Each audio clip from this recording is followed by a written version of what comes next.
Kawan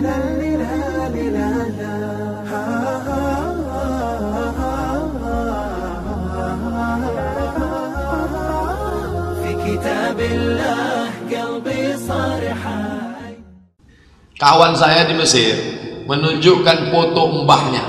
Mat, ini mbah saya, ini istrinya. Loh, kok muda sekali istrinya? Yang mencarikan istri mbah saya ini mak saya, anaknya. Jadi ketika neneknya meninggal, itu si anak ini mencarikan siapa kawan ayah kami. Begitu. Karena ayahnya itu nanti kalau ketika dia sakit, makannya, minumnya, siapa yang ngurus? Begitu. Jadi ini cerita, kisah nyata. Yang cerita ini dosen UIN, kawan saya. Seorang bapak, meninggallah istrinya. Ketika sudah meninggal, duduklah dia sama anak-anaknya. Lalu apa kata anak-anaknya? Pak, papa jangan bingung setelah mama meninggal. Papa bisa terbang ke Singapura, kami di Singapura. Papa bisa terbang ke Kuala Lumpur, saya di Kuala Lumpur. Papa bisa terbang ke Surabaya, kami di Surabaya. Papa bisa terbang ke Medan, kami di Medan. Apa kata bapaknya? Yang kalian pikirkan tempat terbangku, tempat hinggapku tak kalian pikirkan. Jadi pikirkanlah tempat hinggap dia di mana.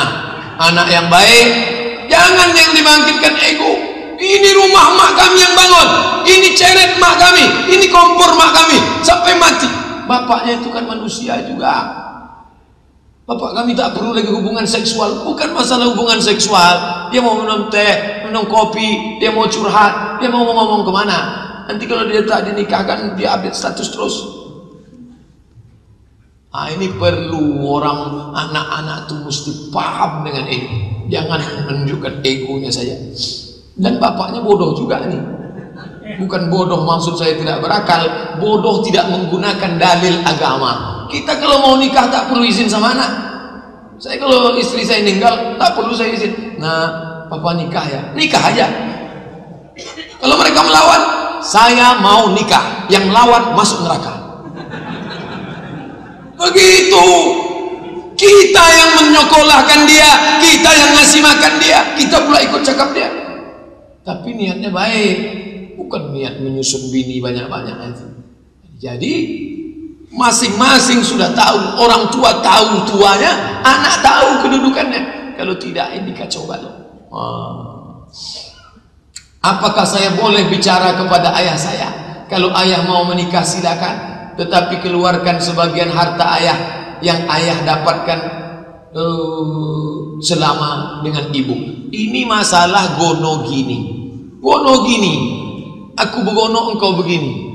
Ini cerita masalah pembagian harta warisan menurut kompilasi hukum Islam. Ini tidak ada dalam hukum fikih. Saya jelaskan dulu menurut hukum fikih. Setelah fikih kita baru pindah KHI, kompilasi hukum Islam. Walakum nisfu ma taraka azwajukum illam yakul lahunna walad. Kamu mendapat setengah harta istrimu kalau istrimu tidak ada anak. Fa in kana lahunna waladun, kalau istrimu ada anak, falakumur rubu'u, kamu dapat 1/4. Jadi almarhumah ibu emak kita, selama dia mungkin dulu dapat harta warisan dari ayahnya, datuk kita, atau dia dulu pernah punya duit beli tanah, atau dia dulu orangnya bekerja wanita karir, harta dia itu semua, berapa harta dia? 1 miliar. Maka ayah kita mendapat 1/8, 250 juta. Yang 750 itu dibagi ke ahli waris yang lain. Jadi bukan berarti serta-merta istri saya sudah meninggal, harta dia untuk saya semua, lalu terserah saya mau nikah lagi ini untuk mahar saya. Bukan begitu. Dudukkan dulu masalah harta. Boleh jadi anak-anak ini tak setuju juga, bukan masalah finansial. Harta mak kami mana?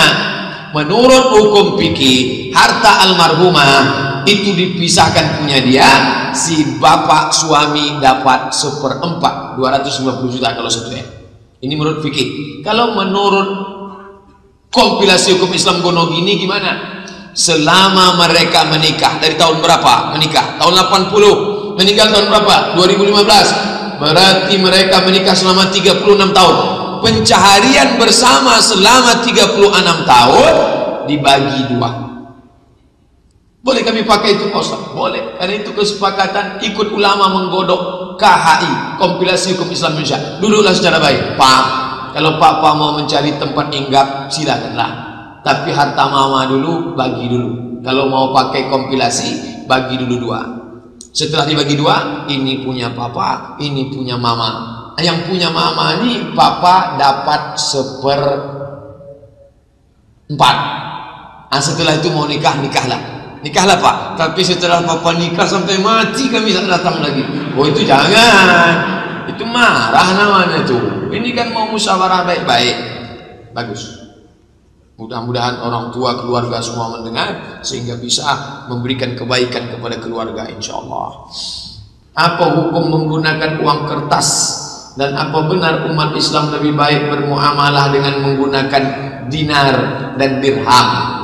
Itu usul dari Perdana Menteri Malaysia Mahathir Mohamad. Kata beliau, kalau Uni Eropa bisa bersatu dengan euro, kita menyebutnya euro, Spanyol, Jerman, Prancis, cuman Inggris yang masih bertahan dengan pound sterling, yang lain sudah euro. Padahal mereka beda bahasa. Orang Spanyol tak mau bahasa Inggris, orang Prancis tak mau bahasa Inggris. Egonya tinggi. Kami kerajaan Prancis, kami kerajaan Belanda, kami kerajaan Spanyol, kami Juan Carlos, kami Ratu Elizabeth. Agamanya beda, sukunya beda, bahasanya beda, tapi disatukan dengan mata uang. Apa itu? Euro. Maka kita pun lebih bisa dipersatukan, karena memang pada zaman Nabi kita menggunakan dinar. Tapi menyatukan umat Islam ini tidak semudah membalik tapak tangan. Jangankan menyatukan masalah dinar, masalah kunut tak berkunut aja belum selesai-selesai. Oleh sebab itu, dalam masalah ini yang paling memungkinkan untuk menyatu menjadi big state, negara besar itu Islam. Kiblatnya satu, bahasa Fatihahnya satu, Tuhannya satu, mata uangnya satu. Jadi sebetulnya yang punya teori tentang menguasai dunia dengan satu keimaman itu Islam. Tapi yang bergerak Yahudi. Yahudi itu punya pergerakan ingin membuat the Great Israelian, Israel Raya, yang kekuasaannya dari sungai Nil ke sungai Efrat. Itu yang tertuang dalam bendera mereka. Satu garis di atas, satu garis di bawah. Sungai Nil di Afrika, sungai Efrat di Irak, Asia. Negara besar.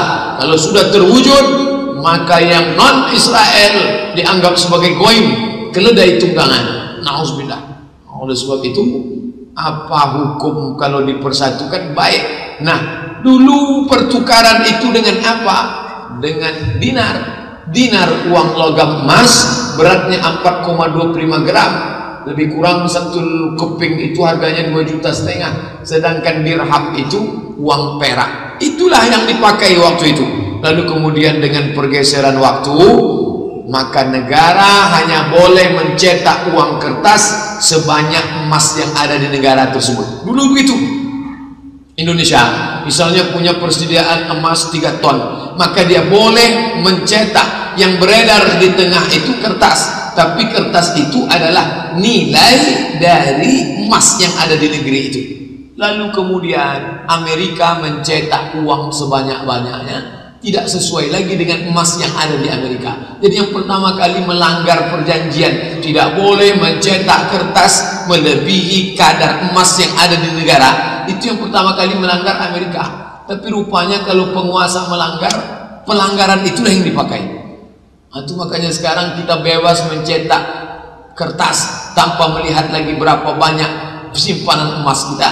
Itu gara-gara mengikut, karena Amerika yang melanggar, dia yang berkuasa, yang diikut malah yang melanggar. Jadi kalau ada orang sekarang, saya tak mau jual beli pakai kertas, karena jual beli pakai kertas itu haram. Bukan kertasnya, nilainya. Nilai yang ada di kertas itu berapa? Kertas ini nilainya 50.000, kertas ini nilainya 100.000. Nilai itu yang kita sepakati. Jadi jual beli pakai itu tak masalah, karena emas itu pun yang kita sepakati nilai yang ada terkandung di dalamnya. Nah, ini kalau cerita afdal tak afdal, penyatuan umat Islam ini akan terwujud ketika menggunakan dinar. Usaha untuk ke situ sudah ada.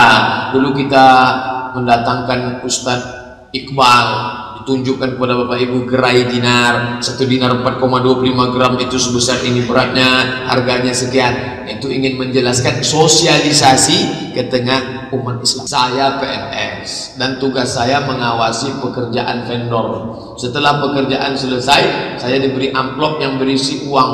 Apa yang harus saya lakukan? Kalau pekerjaan itu, gara-gara pekerjaan itu dia diberi uang lebih dari yang semestinya, maka ini yang terjadi pada zaman Nabi SAW dulu.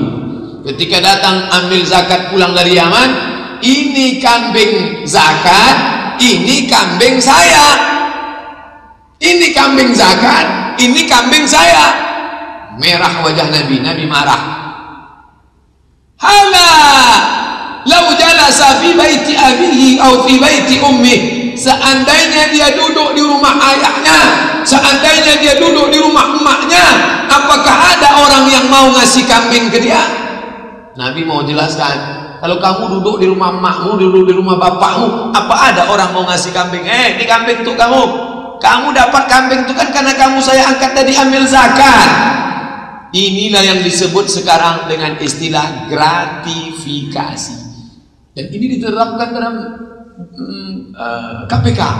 Makanya ketika anak Sultan Hamengkubuwono menikah di Yogyakarta, itu kotak hadiah itu dibuka, KPK yang buka.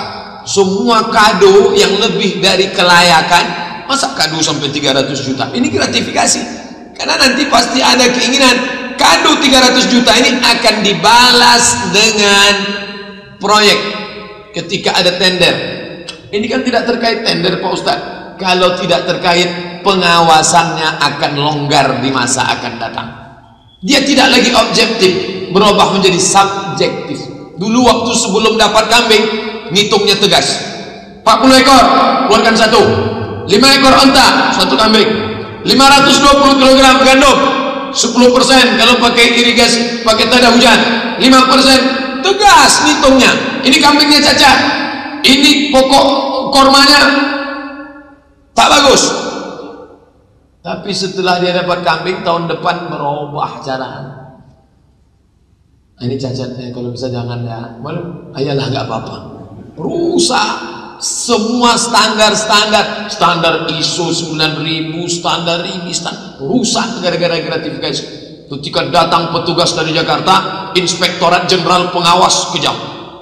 Tak boleh, tak boleh, tak boleh, mesti begini, ini aturannya. Begitu sampai di airport, buka koper, lempuk durian,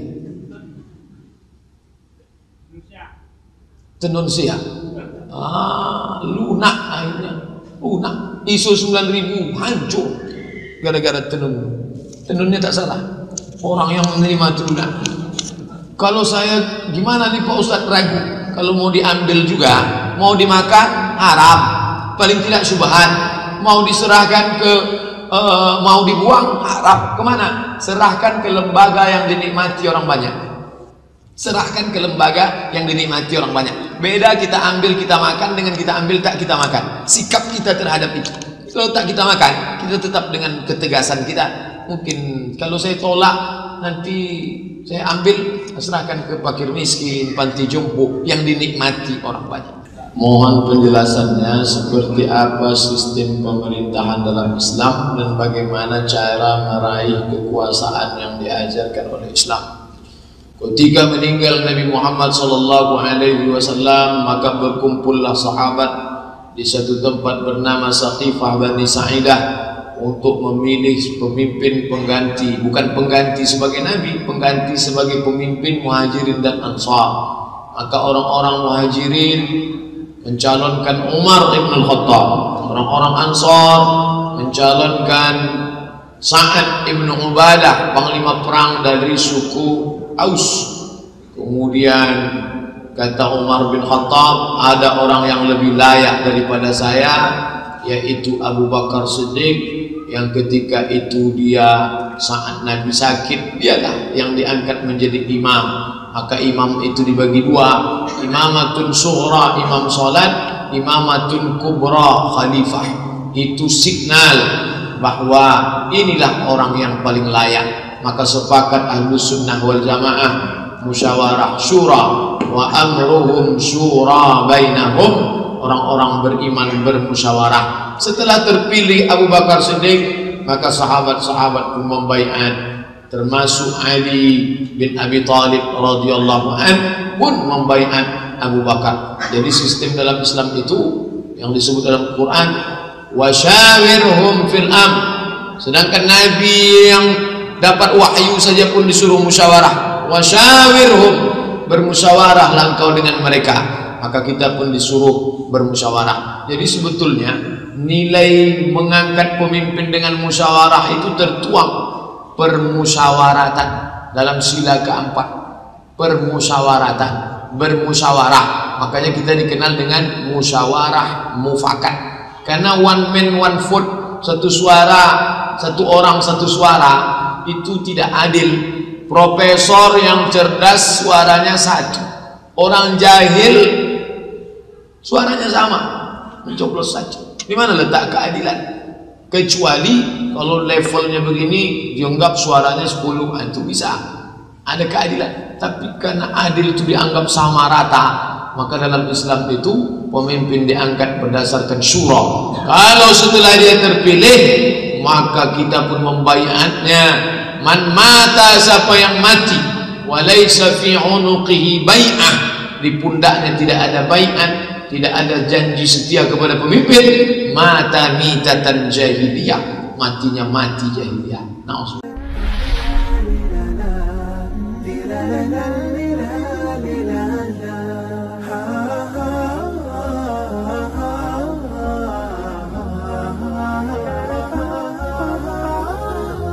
كتاب الله قلبي صار حال